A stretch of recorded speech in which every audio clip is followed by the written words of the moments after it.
Jesus set out and went away to the region of Tyre. He entered a house and did not want anyone to know that he was there, yet he could not escape notice. But a woman whose little daughter had an unclean spirit immediately heard about him, and she came over and bowed down at his feet. Now the woman was a Gentile, Syro-Phoenician origin, and she begged him to cast the demon out of her daughter. He said to her, "Let the children be fed first, for it is not fair to take the children's food and throw it to the dogs." But she answered him, "Sir, even the dogs under the table eat the children's crumbs." Then he said to her, "For saying that, you may go. The demon has left your daughter." So she went home, found the child lying on the bed, and the demon was gone. Then he returned from the region of Tyre and went by way of Sidon toward the Sea of Galilee in the region of the Decapolis. And they brought to him a deaf man who had an impediment in his speech, and they begged him to lay his hand on him. And he took him aside in private away from the crowd, and he put his finger into his ear, and then he spat and touched his tongue. Then he looked up to heaven. He sighed, and he said to him, "Ephatha," that is, "be open." And immediately his ears were opened, his tongue was released, and he spoke plainly. Then Jesus ordered them to tell no one, but the more he ordered them, the more zealously they proclaimed it. And they were astonished beyond measure, saying, "He has done everything well. He even makes the deaf to hear and the mute to speak." This is the gospel of the Lord. Praise you, O Christ.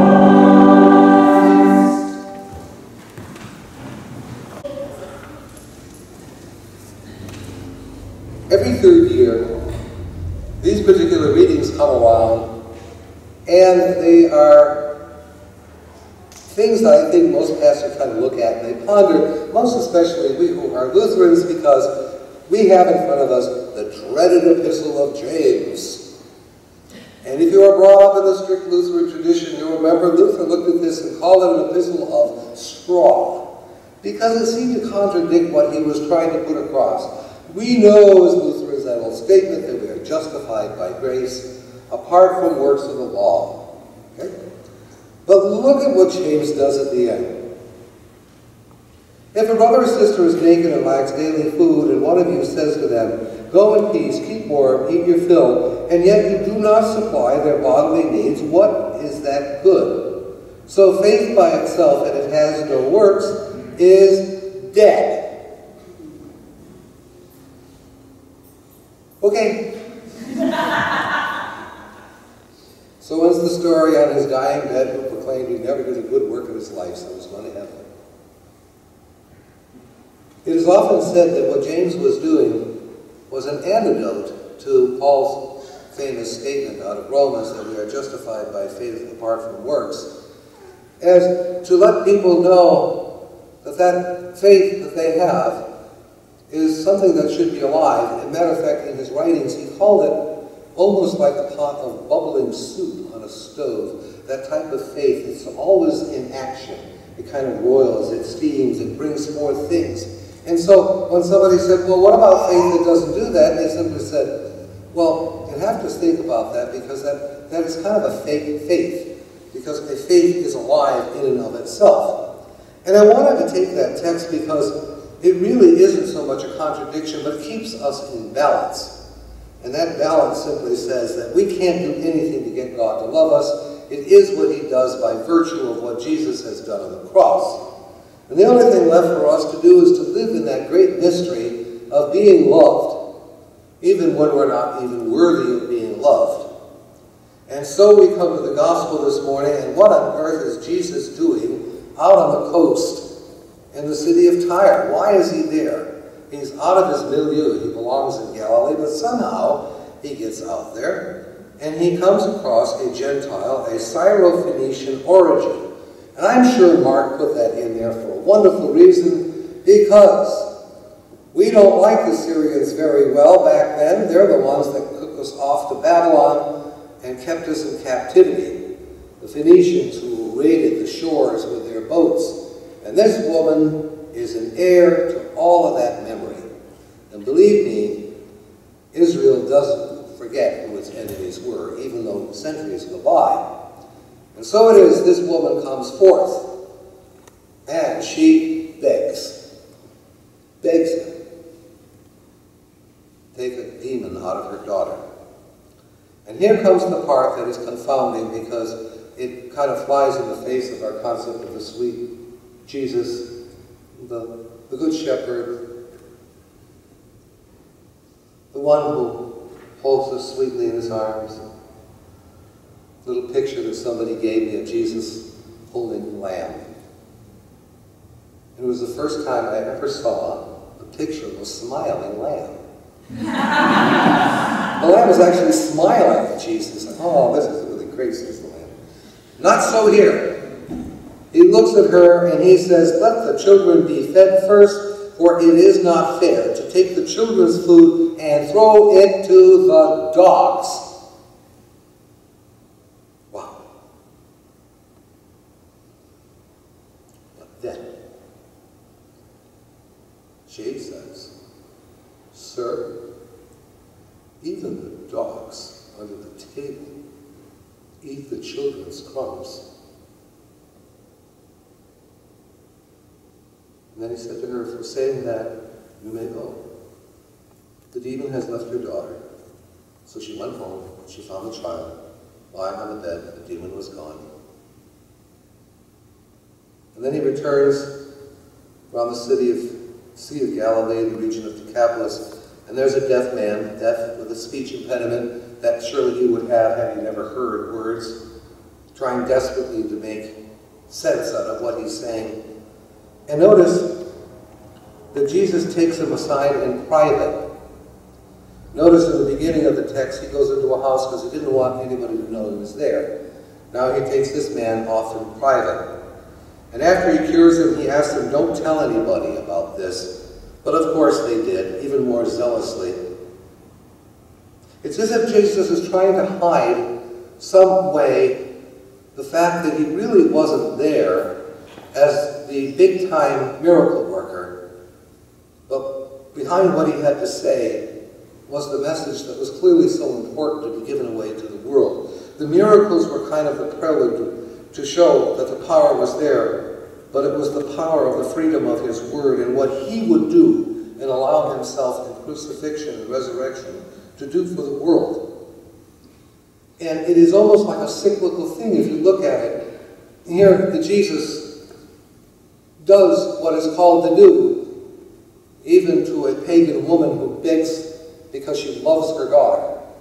And it breaks through in Jesus' mind that even though he may have been there to feed his children of Israel, you just couldn't let go of what a mother would beg for her daughter. And at that moment, he breaks through even his own mind when he sees such pleading, such confidence. How do we put this into our own lives? What sense does it make to us? How do we do this? There's a great difficulty here. About 6 weeks ago,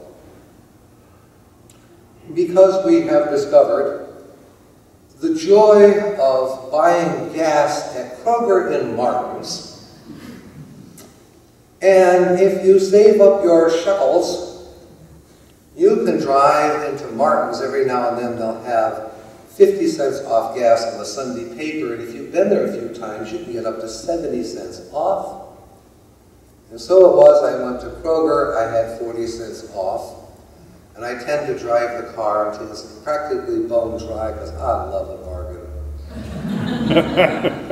So the gas tank holds 16 gallons, and I get 15 and a half. And that little red light has been on, and I've been praying to make it to the gas station. And as a result, 15 gallons at 40 cents gives me $6 off. So I drive out of Kroger, and I gotta tell you, those are those moments when financially I feel like I'm drunk with power. I just got $6 off filling my gas tank. And as I pull out to make a right onto Hull Street Road, there he is. He looks like he may be 40, 45. And he's got a sign saying, homeless family. And I see these people when I go down into Richmond, down by the college, at the corners, intersections, homeless.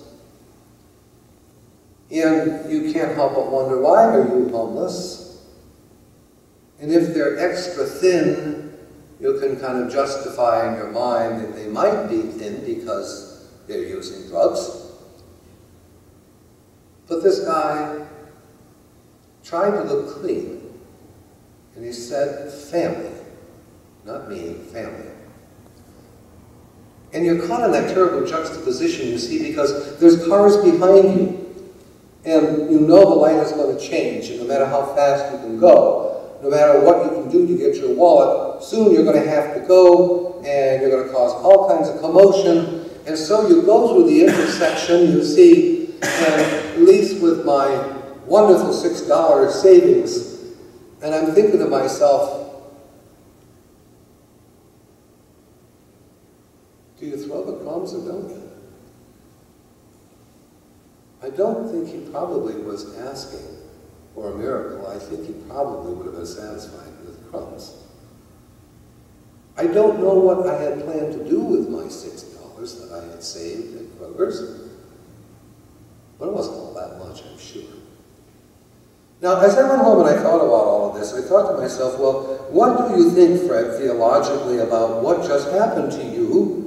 And I don't think, you see, that I'm called to live in guilt the rest of my life.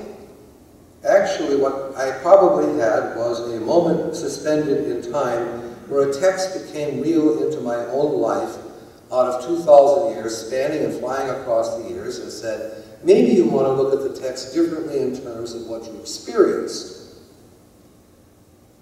So, I guess what I've got to do to make the text reality is to go back and see if he might be there someday, and this time have the brains to park in Panera's. And I'll have to get out of my car, and I'll have to walk across the grass so that nobody pushes me through the intersection.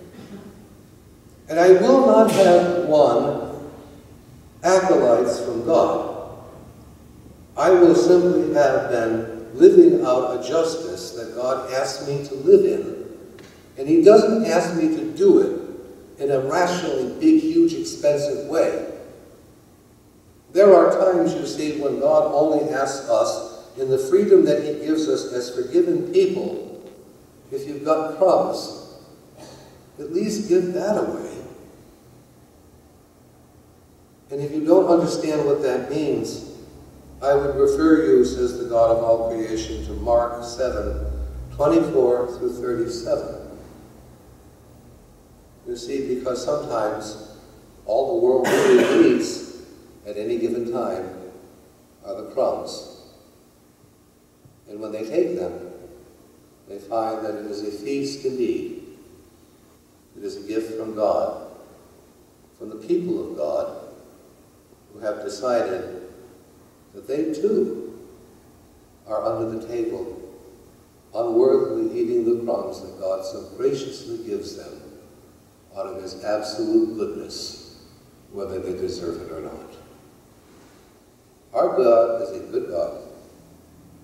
We must love our church, and in loving our church, we will hear God's word, and we will sing and we will play his praises, and we will sing our hymns, and we shall teach our children that sometimes, even in the smallest of things, even in the crumbs that fall to the ground, we are should be shocked and surprised where we shall find the grace of God.